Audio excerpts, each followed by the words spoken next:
Hey, everybody. Welcome to another edition of Coaching from the Couch. This is your Washington Commanders update, giving you exclusive insights from inside OTAs Week 3. I am your host, Candi CWall from Bowie Television. And as you all know, or I hope you know, or I hope you can tell, I really do enjoy giving you all these updates. So while you all are filing in to watch this episode of the Washington Commanders update, make sure you hit the like, thumbs up, make sure you hit the bell, subscribe, all of those things, right? You all, let's go ahead and get started. I'm going to share some of my thoughts with you all on how I think week 3 of OTAs went and just some overall highlights. So if you're ready to get started, let's go ahead and dive in. First things first, you all.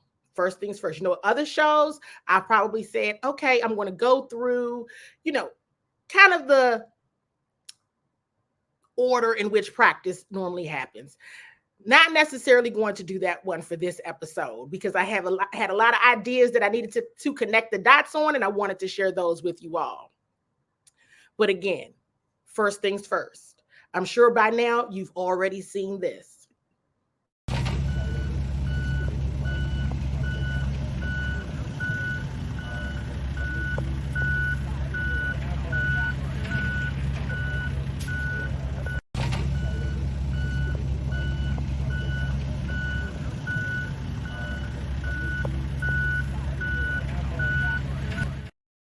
New turf incoming. 30-year-old turf be gone. An incoming new turf. Washington Commanders head coach Dan Quinn definitely wanted to ensure they gave a shout out to owner Josh Harris and the rest of the partners because, hey, when the players need something, when they see something needs to get done, they get after it and they get it done. Hopefully some new grass will be down by the end of training camp. Nonetheless, you can see things are changing all around. So Washington Commanders fans, at least be excited about that. That is a good thing. It is a promising thing. I would tell you if it wasn't that important. But hey, those types of things matter. I think it's very important. Now, we already know this news as well, that there's a new kicker, right? The Commanders ended up releasing kicker Brandon McManus after the allegations of two women of sexual allegations toward sexual assault allegations. Let me get my words right, you all. Toward kicker Brandon McManus when he was with the Jacksonville Jaguars. So he is out. I do want to pause here for a moment to talk about that. I really wanted to see what the Commanders were going to do. I thought it was important. I said, with an organization with the history that this franchise has with the previous owner, it does matter. And it was going to matter how they handled it.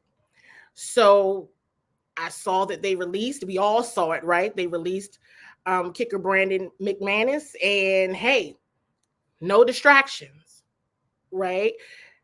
Dan Quinn was able to address it, and you don't have to hear it all day, every day from us in the media and nationally as well. Got to get the distractions out of there, and that's exactly what the Washington Commanders organization did in this case. I also thought it was very important, this lesson that head coach Dan Quinn said that he shared with his players.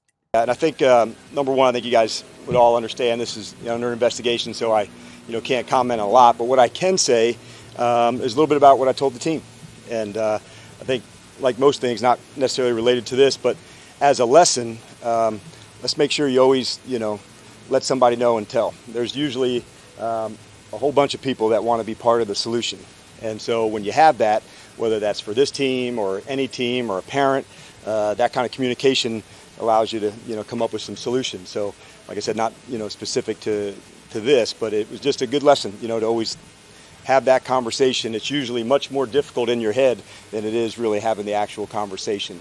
And so just wanted to make sure I got a lesson out to the guys as we're going through it. So we did release, Brandon, I found out some of the information on May 27th, and then we released him on June the 3rd. So there is that, you all. Moving on to my next highlight from OTAs week 3. Now, what would an episode of Coaching from the Couch, the Washington Commanders update with me, CWall, be without this?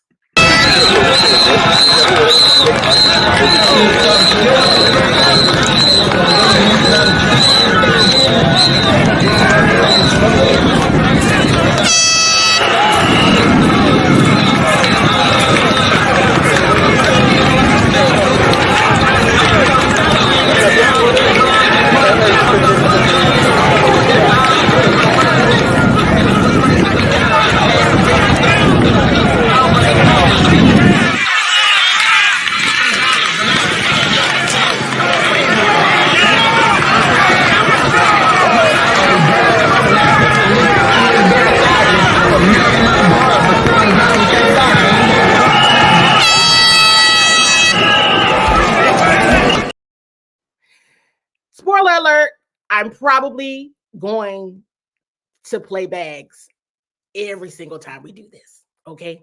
So as long as you all are all right with it, I'm okay with it, because that's how you know practice is ready to get started. That's how you know they're getting ready to get after it. And it's always a good time. And plus, I don't know if you all actually take notice of the players that are really engaging, that are really getting after it. Really, it's a collective thing. They all are. But it's always interesting to see who's really hyped one day versus the next and all of that good stuff.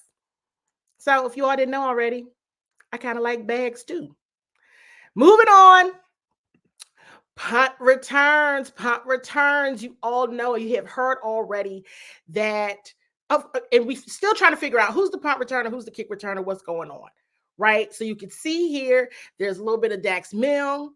You'll see Emmanuel Forbes a bit. I really want to continue to, let's watch this. Let's see how this goes. I think it's important. There's so many questions around Emmanuel Forbes. I've seen you all's questions. We're asking the questions as well in the media, right? About his role, about his growth, what some of the areas where he can continue to improve. What are they seeing as his superpowers? And when head coach Dan Quinn was asked that question, I believe it was by Craig Hoffman, here was his response. Dan, it looks like you and Adam really value positional size across the board, but outside, your corners traditionally have been bigger guys. So with a guy like Emmanuel, who's got obviously a very unique skill set, but is on the smaller side, how do you work with him and work around whatever physical limitations he have, or do you even see him as having physical limitations with his build? The first part is really, the ball skills. And at that spot, to be able to turn the ball over as a defense, that's something that you really want. And that's, I would say, his superpower, and the thing that he was so strong at. And so from there, you look for length. And so it doesn't always necessarily mean the size to it. And he's bigger than he was, for sure. He's worked hard on that this offseason to see that weight going up. But the length and the ball skills at that position, outside on that freeway, there's some real athletes. And you're just seeing more of this happen. You see some of the big numbers at contracts at receiver and corners. And so that position alone, man, it really calls for athleticism, the ball skills, and having that length to be able to defend some of the bigger players. Good information there. Something that I know we at Bowie TV are continuing to track and just pay attention to, because seeing Emmanuel operate in that punt return, kick return position, and just seeing how they're utilizing him, he did bulk up in the offseason. So this is all good stuff. And you're going to continue to hear Dan Quinn, particularly Adam Peters, others of the coaches. If you all have tuned in, I have some one-on-ones and a media scrum with some of the assistant coaches. You'll hear, I believe it was linebackers coach Ken Norton Jr. talk about superpowers, right? So they're starting to use the same language. You're starting to really hear that across the board. And it's interesting because when they're talking about superpowers, they really are trying to get into what are those unique skill sets that this player has that we need to absolutely maximize in order for them to be the most effective on the field. Hey, it's already telling to know that in June, they're all speaking the same language and using some of the same words. I think it's pretty telling. Now, moving on to my next highlight here. You all have heard some of the head coaches, the head coach Dan Quinn and other coaches talking about this veteran right here, Zach Ertz, tight end Zach Ertz. Funny story. So, Bowie television photographer and videographer, man behind the lens, Darrell Owens, was doing a lot of capturing footage, as you all know, that he pulls together the practice highlights video for you all's viewing pleasure. There was a play. Zach Ertz didn't do so well on that one, and he absolutely ran up to Darrell and was like, "That was some ish. Delete that. Let me get my ish together." And let me tell you all this. He absolutely did. And that was just one thing. That was just one bad thing. But I thought it was so funny that he's that self-aware that he knew that was a mess. He acknowledged it was a mess. Hey, you might want to delete that. Let me get it together, because that man was cooking the rest of the practice. Been very impressed with his engagement overall with his teammates and just his overall skill set in his play. He's really starting to look like vintage Zach Ertz out there. Here he is here getting some work in with tight ends coach David Rye. I'm gonna have some time and one-on-one spent with him. You all can check that out again on the channel as well. So tight end Zach Ertz absolutely gets a highlight because he was absolutely smoking out there. He was doing a great job and he has a sense of humor. I think that's important. Here's another highlight. There has been several times I'm looking out on the field. This happened during rookie camp. This is now the second time during OTAs that I look out there and I'm like, which coach is that? It's not a coach. It is the Washington Commanders general manager, Adam Peters. Let me tell you, he just falls right in. He's checking everything out. He's continuing to just be very hands-on involved with every aspect of the team, which I think is telling and promising for the role that he wants to have in building the foundation of this franchise. All good things for sure. Now, going back a bit to Dan Quinn's press conference, I know that linebacker Jamin Davis is a hot topic. I actually started checking him out a bit during OTAs, and he's absolutely looking the part. I have to say that I think the additions, of course, of the veteran linebacker group and just the camaraderie, and then Ken Norton Jr. himself as the position coach is doing. I'm getting tongue-tied here, you all. Maybe I'm excited. It's really helping him in his development. And I truly think that it is really just going to propel him into being the player I think many of us thought he could be and can be. So I think this is a very exciting time, not just because he's in a contract year, but going back to the idea of superpowers and this coaching staff ensuring that they're maximizing the unique skill sets of each player. I think this is a very defining moment for Jamin. Check it out. And historically, as a coach, guys who are playing for that next contract, you got a guy like Jamin Davis who's got to do that. Yep. Have you noticed a change historically with players that are doing that, and what do you need to see from him in order for him to get to that next level? I think that's a natural question, at the end of a contract, or you're in a contract year, and what does that look like? But more important even than that is like this improvement, and we're trying to really push him specifically on the versatility. So you'll see him working some with the defensive line. You'll see him working with Ryan Kerrigan on the side. And we're adding, parts to his game that maybe we didn't use, and we're certainly trying to explore that. And so if that's something that he can add value for himself and for the team, then we'll dig in. And that'll take a while as well. That's not something that's in one practice or in 1 week to say, okay, it's there. let's take the time and work through it. And but I've been very impressed by his work ethic. Now, let me go ahead and jump into what defensive coordinator Joe Whitt Jr. had to say, OTAs practice week 3, about Jamin. He's a big, strong, fast man that has the ability to bend. All right, so we want to make sure we get our best players on the field in whatever capacity we can do. We have a history of playing guys in positions that they might not normally be used to, and we're just trying to put our best 11 guys on the field, and he's a big, fast, willing guy that's excited about doing it.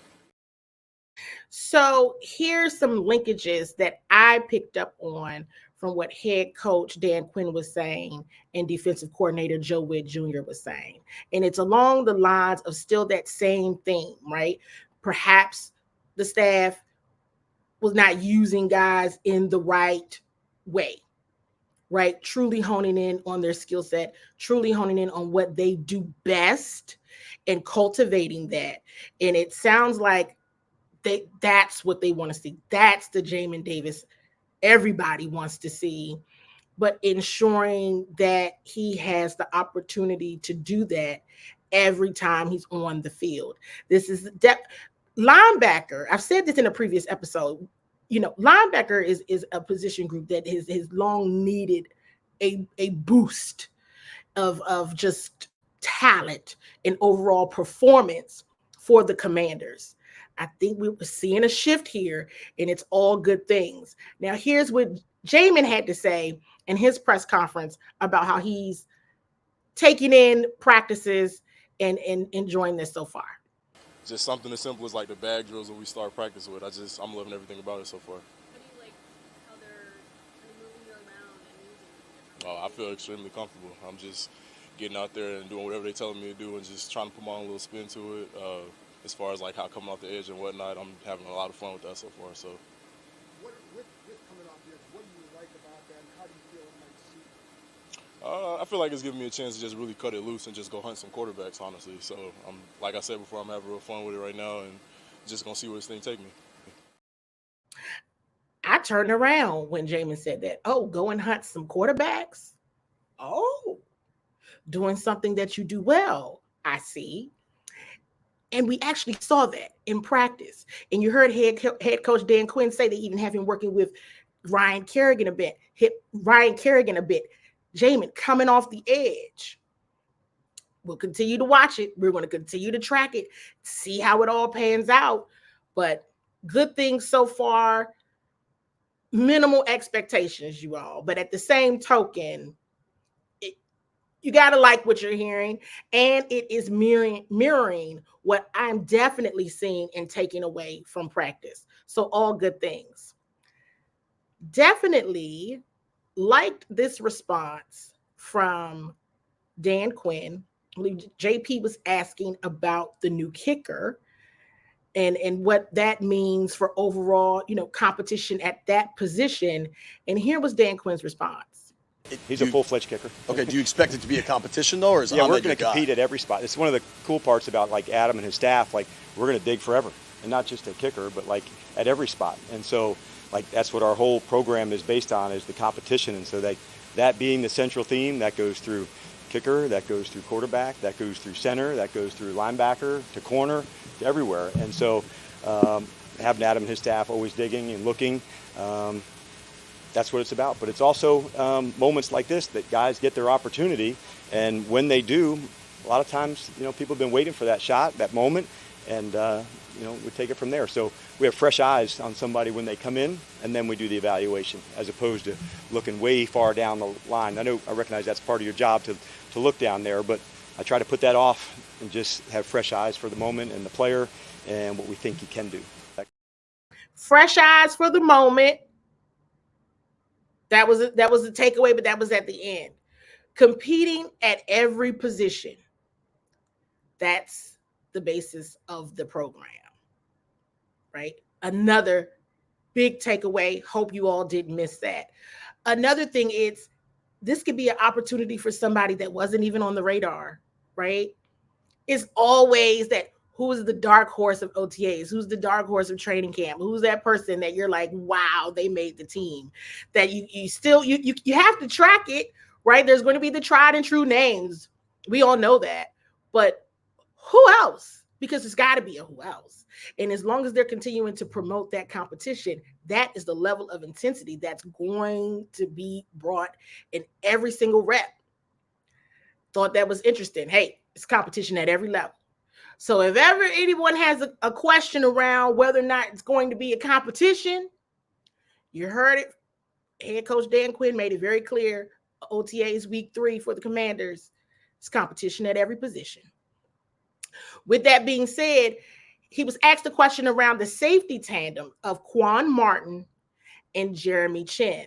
I know that folks have very high hopes for Quan Martin in his second year. Jeremy Chinn brought in as a free agent from the Carolina Panthers. Lots of great things and opportunities there with having both of them. And Dan Quinn goes into a bit of that here. And your safety tandem, Quan Martin, Jeremy Chinn, I'm not assuming that they're the starters, but the guys who may be in that role, just what have been your early impressions of them, and how do you kind of see them merging together as a duo there? Yeah, and we'll also play where there's 3 safeties on the field at times, and that position has some flow to it.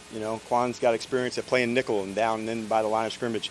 Jeremy can come from the top down and play over tight end. So they're unique things that they have. That's what this part of the year is for, is to find those unique things. But I've been really impressed by the two of them, their communication together. But they're not the only ones. You're seeing different guys and different combinations, and we'll continue to do that. So that is definitely something to look out for. I think it's very interesting.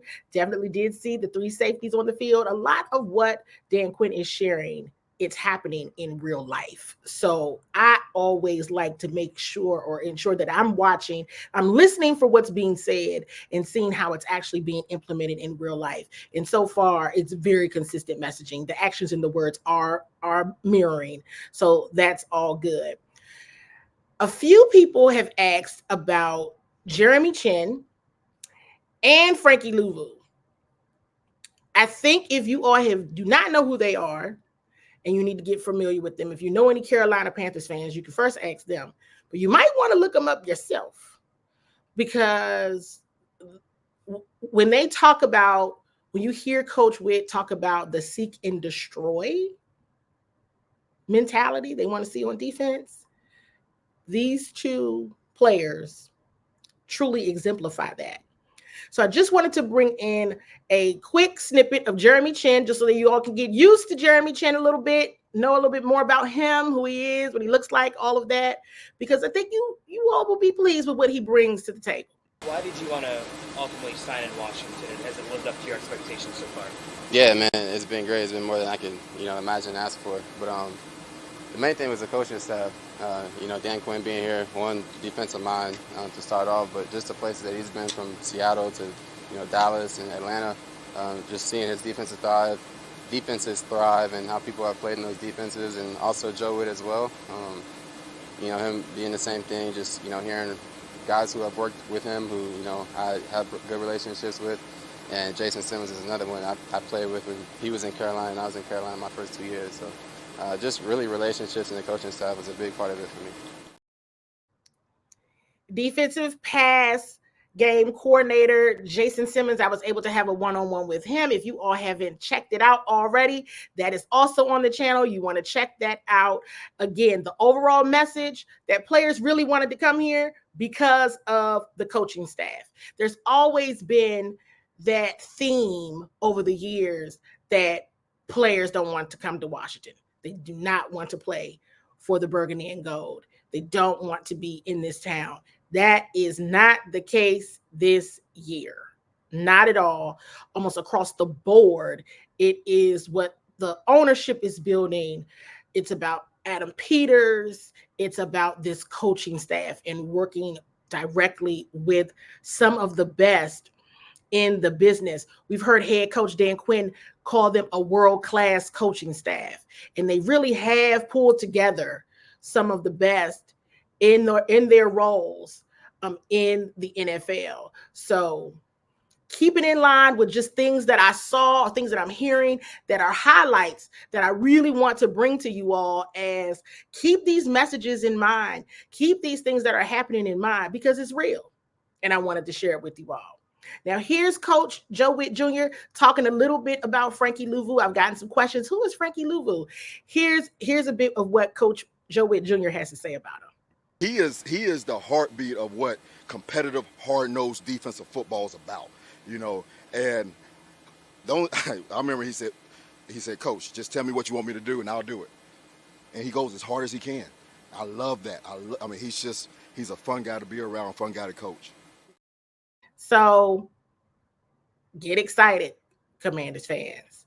The players that they did pick up in free agency from the Carolina Panthers, all good things. Now, I wanted to ask Coach Whitt about two of the rookies. Now, if you all are subscribed to the channel, which I hope that you all are, you've seen my one-on-one with rookies Jordan McGee and Dominique Hampton.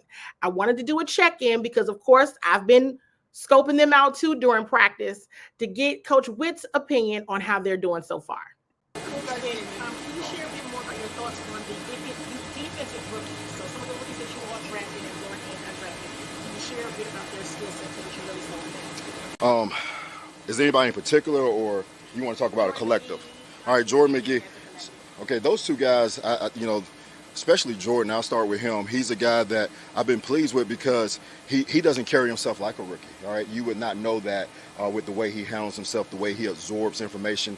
He doesn't have a lot of mistakes. Hampton, we've put him in some difficult positions, to be honest with you, and he's answering the challenge.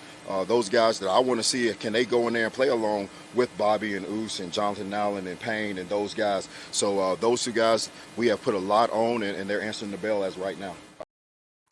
All good things. I've been watching. I've been seeing the situations that they've been putting them in. So Coach Whitt was right on my street. I was like, wow, this is intense. This is, they're throwing them into the fire and they are responding positively. All good things. I'm going to stick to it with Coach Whitt Jr. for a little bit here, because he said a lot in his pressers. I hope you all picked up on it. Here's two that I really want to make sure you all heard. I know how it's going to look, yeah. I mean, what's your next question? So in terms of Frankie Louvu, then, seems like he can play all over. How many different spots do you kind of see that he potentially fit in? Same as here. Why would I say that right now when people are looking? All right, they'll figure it out when we play. But we're happy, and I'm not trying to be a smart ass. All right, trust me, believe me, okay? But the advantage that we have right now is people don't know, okay? And we're going to keep that advantage until they figure it out. So I'm not going to say, I'm not trying to dodge anybody's question, all right? I'm answering it the best way I can, but we have good players, and we're going to put them in position to help us win. And that's all we're going to get until, after the first game. And here's the next one I want to make sure you all heard.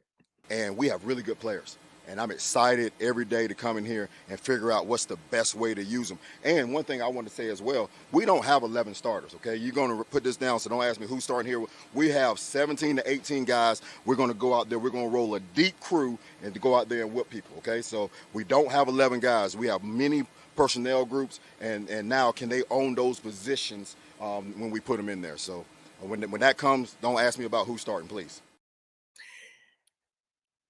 I definitely chuckled to myself at both of those responses, and I smiled as I'm smiling right now and talking to you all. I have to sometimes ask myself, I say, is there ever any time where there could be a question or a situation that I ask that could result in a coach or player sharing too much information that would result in potentially giving up some of the competitive advantage? And Coach Whitt's responses in the clips that I just shared, I said, he's right. The advantage is nobody knows, right? Nobody knows. Not right now, because the team is so different. And to be fair, right? If we're thinking completely objective, even if I take, completely objective outside of my role in media, and I say, okay, well, true, because if you start to name your starters now, of course you don't know right now, but even in camp, like Coach Whitt said, when the game starts, if you start to do some of that too soon, even probably leading up to week of, that gives, it gives your opponent some time to plan, right? They know exactly who they're planning for. So the opportunity and just the messaging of don't ask me. And hey, I didn't take it wrong at all. I was like, I get that, because he's like, hey, if I start talking now, first of all, we don't know, because as everyone has heard DQ say, there's competition at every position. It's June. So folks are competing. You still got training camp. You can't answer those questions right now. All fair. But even when it comes to camp and when it comes to season, hey, we're going to roll out the best crew for the opponent. And that might look different depending on the opponent. Doesn't have to be the same crew every week, because if you got to mix some things up, depending on who's on the other line of the scrimmage, then that's what you got to do. And nobody should probably be offended. It shouldn't be an issue. You got to put the best package together based on your opponent. That's all it is. And I said to myself, that sounds like a defensive coordinator that's really trying to impact some football games. He's already talking about not sharing, we're just going to put our best out there. We're going to roll it out. Don't ask, because we still working through those things. I appreciate it and respect it a great, great deal. And I think it's important, because I know that, again, I'm in the media. I know that sometimes, the fans want to know who's starting. I know when fantasy football comes up, everybody wants to know who I need to start. Do I need to start the Commanders defense? I got Commanders defense. What I need to do?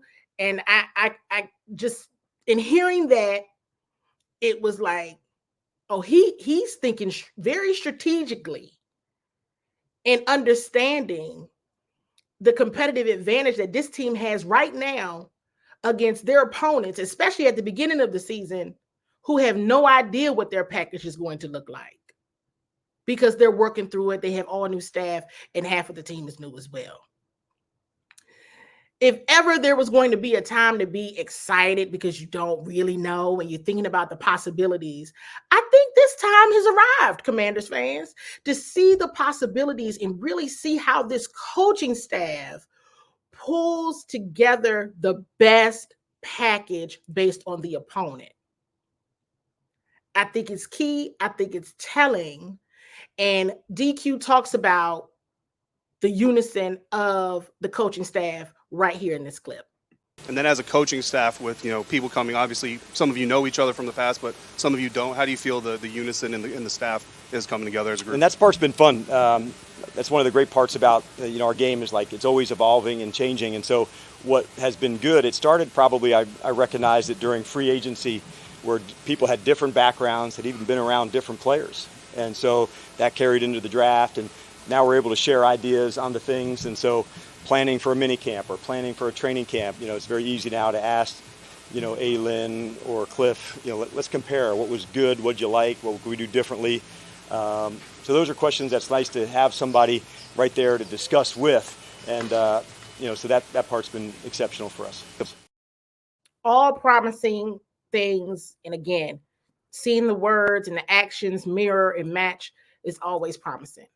Now, here's my final highlight. Hope you all are still here with me while I'm talking about all of the highlights from OTAs week 3 with the Washington Commanders. Offensive line. Was anybody wondering when I was going to get there? I'm here. Offensive line, okay? Offensive line. With one of the new players, Tyler Badass, or Biage. I think it's Badass. We're going to get it straight. At any rate, here's a clip from Tyler's press conference.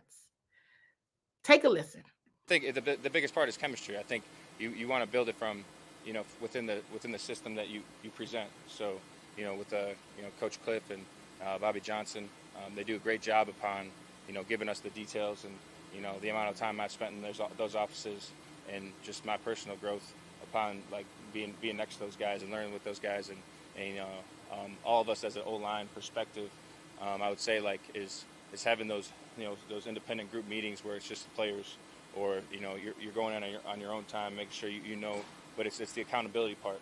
I think the biggest part of like O-line in general is being accountable to one another because your success relies on another person next to you in a lot of aspects of your game. So I think playing 5 as one is one of the biggest parts of O-line and football in general. And you got a rookie quarterback too. Obviously, can't make protect him. What are some things that you guys can do to help Jamin make sure that he's as protected as you need him? Yeah, no, I mean, the biggest part is doing your job the best of your ability, and I think that goes with being like your best version of yourselves and, how I said before, being 5 as one and make sure everyone's on the same page. And a lot of those things happen where, you have to be all dialed in. You can't, there's no room for, error for, mistakes, and that's how detailed you have to be. And you can't take a play off, and you got to be on. Now, Tyler said a lot in that clip. Being 5 as one. He said that twice in that clip. 5 as one. I wrote that down several times once he said that. I really did. And he talked about things like the accountability, how much attention to detail they have to have, no room for error. He talked about the individual, player team time and how much time he spends in his coach's offices. And I'm like, hey, listen. I think it gets lost sometimes how important the effectiveness in the play of the offensive line is to the success of your team's offense. I think it gets lost that if you have a very effective offensive line, your chances of being an effective offense go up.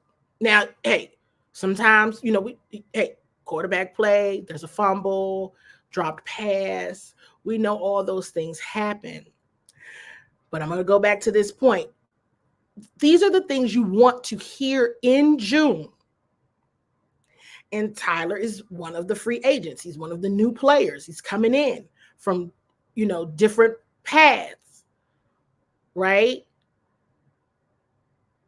But to hear him say 5 is one, and they're already starting to mesh in that way and understand that they have to operate in almost an error-free zone in order to be successful.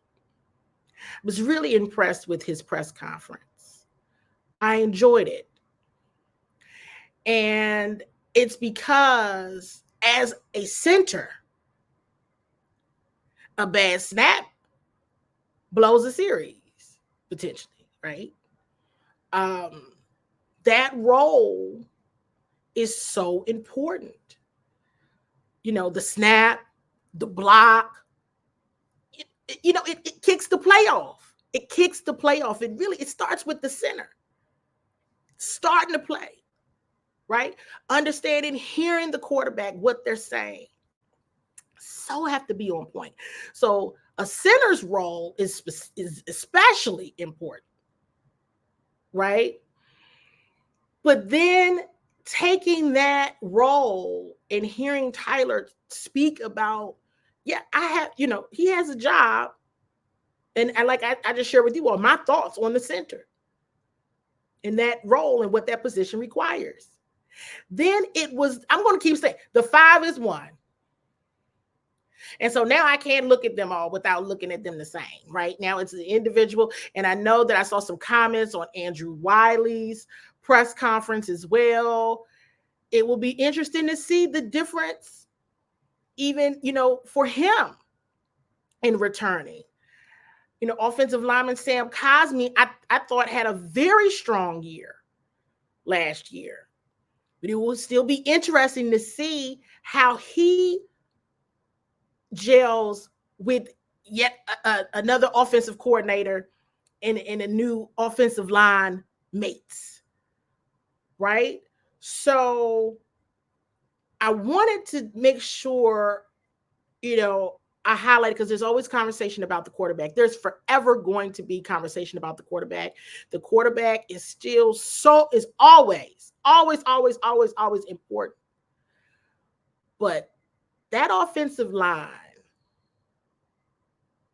has got to be like a brick wall and trying to protect whoever has the football. And that's the quarterback. And then if it goes to the running back, if they're trying to, whatever type of trick plays they're doing, the play has to come off. In order for that play to come off, the offensive line has to be, hey, 5 is 1. They may need to put that on a shirt. I'm serious. They may need to put that on a shirt. I was like, oh, wow, 5 is 1. Wait a minute, let me put this on a shirt. Very good things. Commanders fans, you stuck it out with me, as you always do, and hearing my exclusive insights from what's happening at practice. I sincerely hope that you all have not only enjoyed this episode, but also have subscribed to Bowie Television's YouTube channel. If you are in the Bowie area and surrounding communities, you can also catch this show and so many others on Verizon Channel 11 and Comcast Xfinity Channel 77. The channel runs 24/7. You can always catch the Washington Commanders update all throughout the week at 1:30. Okay, so you all listen. It's been a vibe. I've enjoyed myself sharing with you all, and I hope you all have enjoyed yourselves as well. Next up, mandatory minicamp. And as head coach Dan Quinn shared in his presser, hey, everybody's already been there. So this isn't a year where it's like this one is missing because of a contract, that one is missing just because it's voluntary and they didn't need to be there. Full attendance the entire time. So I hope you all are looking forward to mandatory minicamp, because I know Bowie TV is. I'll be talking to you all again soon.